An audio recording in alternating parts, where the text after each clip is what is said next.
Hi, this is the Collective Soul Tarot and I'm Kay. Welcome back to the channel. It is Monday, so welcome to a new week. Monday, April the 8th, 2024. Timeless reading again, of course, but I'm going to start a new playlist, which isn't unusual for Sagittarius to mix things up and change things around. But this playlist is going to be for singles only. Whether or not you are single from having gone out of a relationship, left a relationship, or single just because you haven't been in a relationship and you're looking for love. Okay, but this is not about an ex returning. Archangel Michael and I are clear about that. No exes returning. Okay, the past is not coming back. This is strictly for singles who want to meet a new love. Okay, a new love. So I have gotten the new deck. It's called the Intuit Astro Persona Oracle. And I'm just starting to play with it now, so I decided I was going to start using it. The best way to do things is just to jump right in, right? This card over here that belongs to it, it tells me about the signs, you know, the little icons, or the and the planets with the ascending, descending, the IC, MC, aspecting, and opposition signs that are going to be present on these cards, as you'll see, all up in here in this corner. Okay, so what I'm going to do is, these cards are about, I'm going to pull three, and they're going to give us the potential for what kind of experience they've had in the past. So where they're coming from, right? Your person of interest, your love interest. Who you may have already met, or you haven't met yet, but it's also going to give you a couple of different 2 to 3 personality traits or styles. Okay, so what are they like? So this new playlist is for singles. It's for singles person, no past persons coming back, but singles person, what are they like? That is what the playlist is going to be called, or is called. Singles person, what are they like?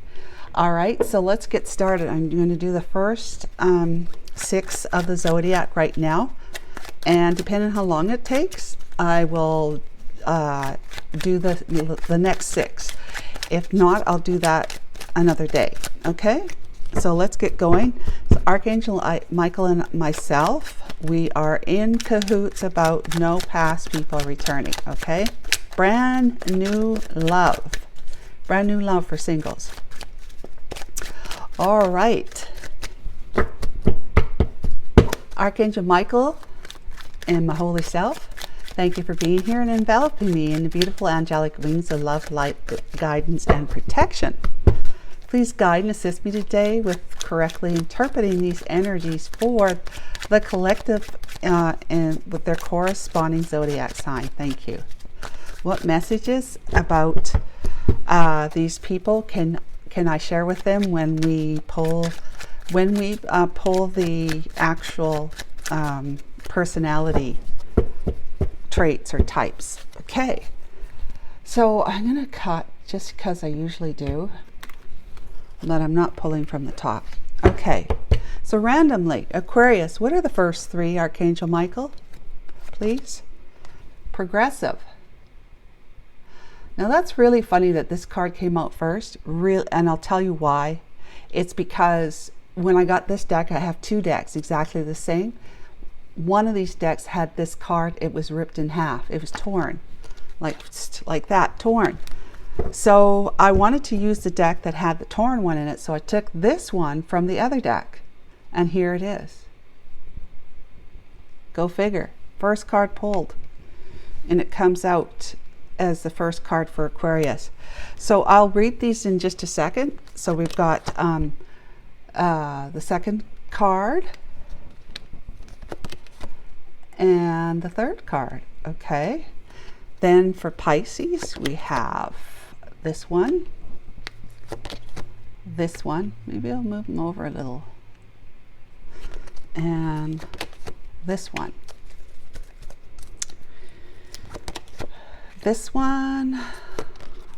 and these 2.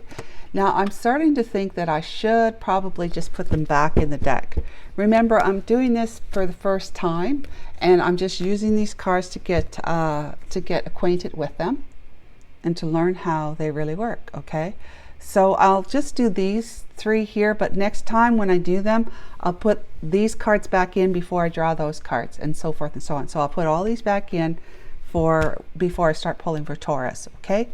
So what we have for Aquarius right now, if you want to take a screenshot, you're Aquarius, okay? You're the one that we're giving you a sneak peek into the person that is going to come into your life or has already, and these are some of the traits you might see in them, okay? All right, so the first one is progressive, all right? That's Mars in the 9th house, Sagittarius, and it says, I know. So Sagittarius are famous for saying, I know. But there's more signs here. So those little signs right there, they are saying that's Mars, okay? It's Mars with an aspect to Jupiter. And then there's Mars again in close proximity with, what's that one there? Looks like Sagittarius, right? Okay, so Mars, close aspect to Jupiter, and Mars with Sagittarius. So it's Mars and Sagittarius. So here are some of the personality traits for Mars in the 9th house, Sagittarius. They're progressive, okay? New horizons. They're dream chaser, stubborn, self-righteous, opinionated, excitable, traveler, inspiring author, sex as sport, heated discussions, exchanging ideas. Okay, your passion for life, now we're talking about the person, okay, not you. Your passion for life is unequaled, and you want to learn and experience it all. Try to accept that there is no absolute truth and allow others to find their own way. Right, so that's the first trait, okay? If you could live with those, then we're doing good. So then we have Libra rising as the ascending. That's the rising. Libra rising. They have Libra was rising in their chart. So they have Mars and Sagittarius, the 9th house, okay? Mars and Sagittarius. So if you were to do a birth chart on them, of your person, especially if you know, it'll be in their birth chart. So unless you know this person, you know their birth date and possibly when they were born, you're not gonna, these will not show, like you won't build, you're only gonna know from this reading, okay? That's what I'm trying to say. So Libra was rising in their birth chart when they were born. All right, and that sign there is Libra right there, okay? So they're companionable. They like to, they're a companion. They'll be a great companion for you. They're considerate, they're well-mannered, they're gracious, willing, second guesses decisions, elegant, sarcastic, persistent, likes nice things, enthusiastic, diplomatic, and indecisive. So this is about them again. Your ideal romance is pleasurable and harmonious, but if it falls short, you can become critical and demanding. Find a partner who makes an effort to engage equally. All right, so again, if you can live with that. They have Mars in Sagittarius, and they had Libra rising in the sky when they were born. All right, so here we've got strong feelings of external disapproval. All right, they got some hang-ups. Uranus in the 6th house of Virgo. I analyze. So this person is going to have a lot of a tendency to analyze things, and if you're like that, that might, well, whether or not that is good or not, it's hard to say. It's, of course, you have to sort that out in your own mind. But they have strong feelings of external disapproval, which is wild. They have wild ideas, irrational sense of criticism, constant state of chaos, abhors routine, dynamic, inventive jobs, inadequacy, experiences cyclical crisis, and unpractical. So in order to release internal criticism and to reframe external criticism as constructive, learn to go with the flow and release your hyper-focus on minute details.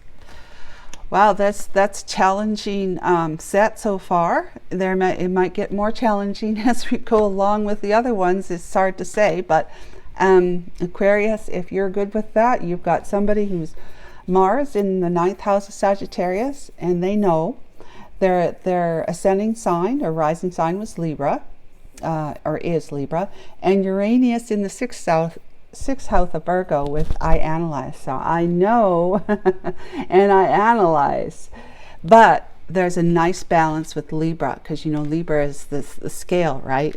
They balance these two out. So it doesn't mean, even though these can be strong traits in them, it doesn't mean that they're going to be overbearing with it.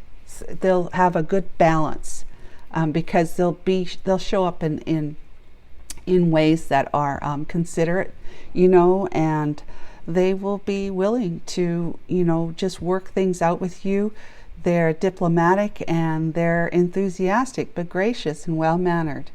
So that's a nice blend between these two harshnesses, two harsh sides. Okay, so Pisces, let's go to you now. All right, that's for Aquarius. All right, Pisces, this is you. You're the one watching, and this is your person, your new person, brand new love. Okay, summed up in 3 cards. There would be more, but I'm just going to do 3 cards for each. I'll tell you right now, if you want to have a private reading with me to learn more about your new love, new person, as a single moving forward, looking for love, then give me a dingle. I mean, my website the website link is in the description box below this video. Okay, so moving forward, we have the first card is Venus in the 12th house of Pisces. They say, I believe. Pisces, that's great. I believe. They're a serious, romantic, unconventional, appreciative, friendly, gets hurt easily, gets taken advantage of, fantasy, feels unworthy, secret lovers, mysterious, complicated love life, loyal. You have high ideals regarding love and romance, often feeling disappointed that really doesn't match up to your dreams. Still, you love unconditionally. So beautiful traits, right? But mixed in with some difficulties. But who doesn't have difficulties, right? Even you, Pisces, you'd have some shadow work too. So the sides that seem harsh, the traits that seem harsh or inflexible or whatever, those are shadows. Okay. The other parts are that's the true self shining through all of that. Okay, so if you can live with that, they're a serious romantic, and they often feel disappointed though in love and romance, but they'll still love you unconditionally. So Pisces, this is their next trait. Neptune in the 2nd house, Taurus. I have. So I believe and I have. This one struggles with material possessions. Innately intuitive. Wow, okay. So generous, naive, unrealistic, struggles with boundaries, low self-worth, can't hold on to money, compassionate, poor money decisions. This person is plagued by money problems. When spiritually aligned with your higher self, you can master the ability to intuitively create abundance and wealth. So that's a question. Are you plagued by money problems? So they may not be. Your person may not be. They might be doing quite well with money. Okay. Now the third trait here we have for your person is Moon in the 8th house, Scorpio. I desire. So we have I believe, I have, and I desire. This person loves all with their heart and soul.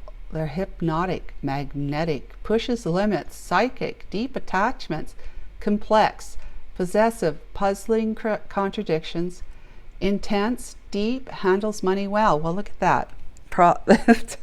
So there's a nice balance right there.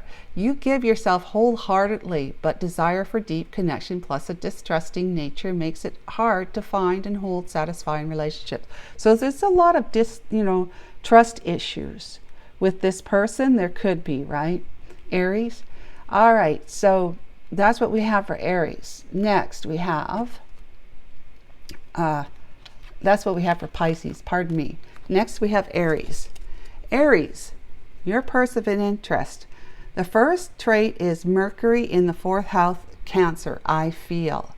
So they have an innate knowing, dynamic ideas, traditional, imaginative, makes radical changes, superb memory, homebody, and restless explorer. So both.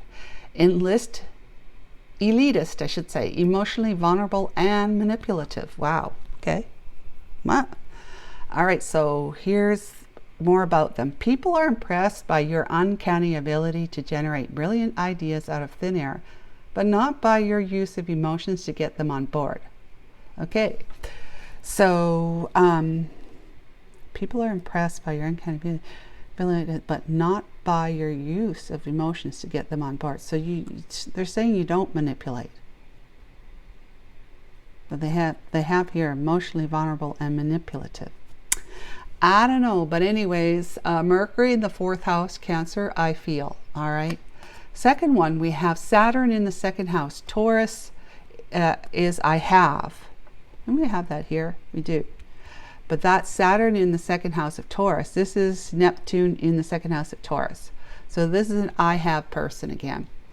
Searching for material security. Insecure. I don't know what that is. Might be a typo. Abundance and self-worth, lack mentality, sense of shaky ground, scarred by childhood poverty and lack, feels the need to prove worthiness. Okay. Fear of loss creates loss. An energetic hoarding of resources blocks your creative potential and power to manifest. Believe you are enough and dream big. Okay, so they need to stop being pessimistic, lack-mindedness. Perhaps they have a balance with that, though, that it might not show up in these 3 cards. Okay, so the last one is Jupiter in the 6th house, Virgo, I analyze. Yeah, this one here looks like Virgo is an analyzer. I do recall that. Okay, highly productive. They're hard workers. Lucky at work, useful, ethical, healthy, sweet talker, hard worker, ritualistic, intelligent, develops a knowledge base, so knows a lot, efficient, gets easily taken advantage of. Your luck is primarily work related. You have very high standards and can be controlling of others. You rarely make mistakes, so being criticized is very difficult for you. All right, there you go.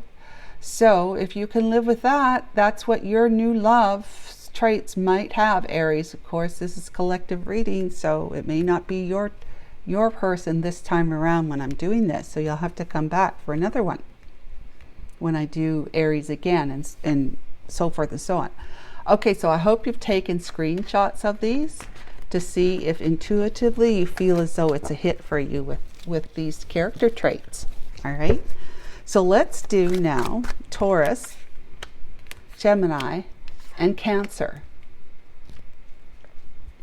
Yeah, I don't think I'm going to do all 12 in one reading. All right. Let's do Taurus first, and then I'll put the cards back in.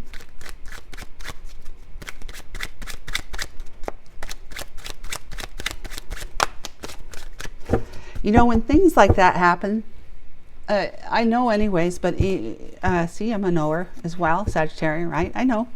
But when things like that happen, where that first card came out that I said was torn in half, and it happens to be the first card that comes out on the first time I'm doing this reading for singles, that just tells me Archangel Michael is definitely all over this reading. Holy Spirit, whatever. Any kind of divine is with me in these readings. Because things like that, and those are called synchronicities, right? Miracles, whatever. They tell me they happen quite often. Well, not quite often, but they happen, you know, regularly, to the point where I can say several times a year. Several. All right, so Taurus, first one, needs to be needed by others. emotionally attached to possessions, and image, likes their image. Okay, focuses on their image. Okay, first trait for Taurus person. Now remember, this is you, Taurus. This is your person, your new love interest, possibly. This first one is a moon in the 5th house of Leo, of I will, like I will do it, or I will, you know, whatever. I will it to be. It needs to be needed by others. Is kind-hearted, competitive about love, serious about love, thrives on change, dramatic, expressive, generous giver, impulsive, passionate, and uninhibited. This is more about them. You are an intense and generous lover, but take care not to be more attached to the game of love than the person upon you bestow your love, upon who you bestow your love. Okay, so I will, Taurus.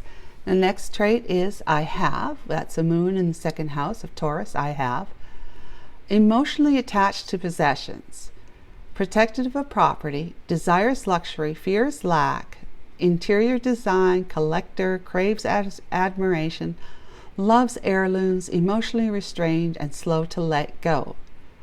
All right, you have a strong need for financial security and hate being in debt. Your spending habits swing from generous or impulsive to frugal. So hate being in debt could be a good sign, right? That they're not going to be the type of person who will allow themselves to be in credit card debt and loans and stuff like that.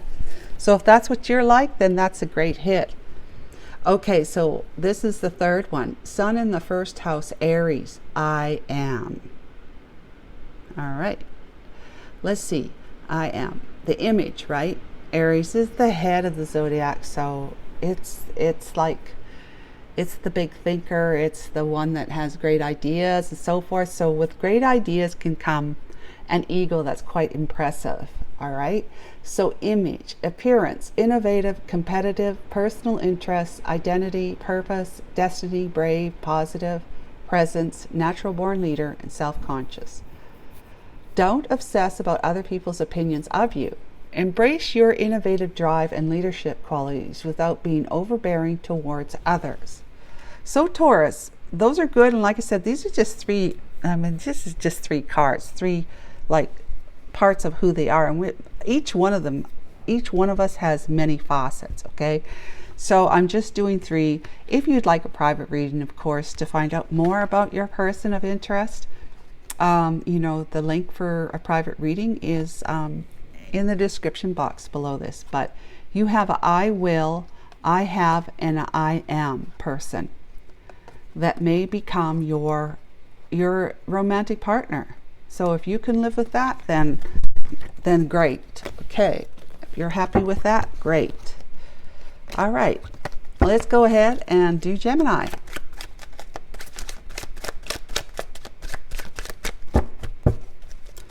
So right after this reading, guys, I'm going to do messages from your person of interest. Now this will be for people who have not been in contact or have been separate from their person. So it's the opposite of this one. Okay, Gemini. First one, Archangel Michael. We have on an emotional island. Okay. Needs to be needed by others. That one came out already. And impressionable. All right, they're impressionable, so kind of like a sponge, right? So Gemini, your person of interest, love interest. First one is Saturn in the 4th house of Cancer with I feel. So they're quite emotionally in tune with themselves. They'll maybe feel emotionally unsafe because of it. So there's extra sensitive, right? They're on an emotional island. They feel emotionally unsafe and unsupported. Craves emotional safety. Can't open up. Feelings are inconvenient or too complex. Too emotionally dependent on others. In order to uncover frozen emotions that have been stored in your body and create emotional safety, you must reconnect with your heart. So that's, you know, a great heart connection will help free you up that way, or not you, but your person. But look, they are needed. They like to be needed by others. So they'll be trying to make that connection with you, heart connection. You just have a little bit of shadow to have to, you know, either accept, work with, and or help them heal through just you being you, helping them to feel secure that you're the, you know, that you're with them, that you'll be with them. So Moon in the 5th house, Leo, I will. Needs to be needed by others, is kind-hearted, competitive about love, serious about love, thrives on change, is dramatic, expressive, generous giver, impulsive, passionate, and uninhibited. You are an intense and generous lover, but take care not to be more attached to the game of love than the person upon whom you bestow your love. Okay? Now the third one is Pisces rising. So the Pisces zodiac sign was rising in the sky when they were born. Okay, so you know how we say check out all your sun, moon, Venus, and rising and north node. This is rising. It actually says ascending on the birth chart, AC, which is right there. So when you do a birth chart of yourself, or you do it for someone that you do have an interest in, you know their name, of course, and birth date, and possibly when they were born, you can do their birth chart, free one. And when you see the AC, that's the sign, the zodiac sign, that it was a rising in the sky, ascending. So they're impressionable. They go with the flow. They dislike structure. They're charming, artistic soul, soft-hearted, critical, profound, slippery, creative, vague, chameleon, impassive, and gentle. It fits really good with these two cards right here because they like to be needed by others. So they're in their emotions, right? And they have, they have the emotional instability in the sense that they just need to be reassured emotionally that you'll always be there for them. As a Jupiter-supported visionary, you are capable of doing great things and are a profound inspiration to others who are attracted by your magnetic charm. So they're going to be very charming, Gemini. So those are three. This is I feel, I will, and they're a rising sign of Pisces, which is, going with the flow. And they're Jupiter-supported visionary. So they're highly magnetic and charming. All right, beautiful. Excuse me. So let's do Cancer. All right, last one for today. Cancer. I hope you like these. If you do, let me know. Shout me out in the comments, please. Nice shout, of course. Yeah. Give me a like and a share. That'd be awesome. Even subscribe if you haven't. All right, Cancer. Uranus in the 4th house of Cancer, I feel. Another Cancer type of person. Chaotic experience in family life. This is I was saying they might have had some past experiences that show up in their shadow. Needs a structured outer environment. Okay, so organization and possibly cleanliness is important to them. And service. Okay, they're in service. They might be a nurse or a fireman or doctor or who knows, lawyer. It could be somebody who simply provides service. They're a bank employee or a grocery attendant. Maybe they are acupuncturist, or they're into Reiki, or they might be a yoga instructor. Yeah. Okay, Cancer, this is your person. Uranus in the 4th house, Cancer, I feel. Chaotic experiences in family life. So they feel unsafe or fractured. They've come from an unsafe or fractured family. They work hard though. They're resourceful. They lack emotional stability. Their loves high-end home gadgets, so they're really into gadgetry. They're on the go a lot. They're disruptive domestic events. On the go disruptive domestic events. Maybe that could be their family. And they're a weird lover. Okay. but it might be very interesting. A prevailing sense that domestic life isn't safe causes a feeling of instability in partnership. You must go inward to create a sense of safety within yourself. Always starts from within. But yeah, they may not be easy to, enter into a partnership, a love relationship. They may need to be cajoled into it, but with the knowing that you're going to treat them with utmost respect, and that they can feel emotionally safe with you. Okay. All right. So we have Saturn in the 6th house of Virgo with I analyze. Needs a structured outer environment. They get overwhelmed by chaos and disorder. They're service oriented, like this one here. Interesting. Reluctant to have fun. Critical. Learns from mistakes or crisis. Well, that's good. Workaholic, anxious, never enough. With the workaholic, they might be a good earner.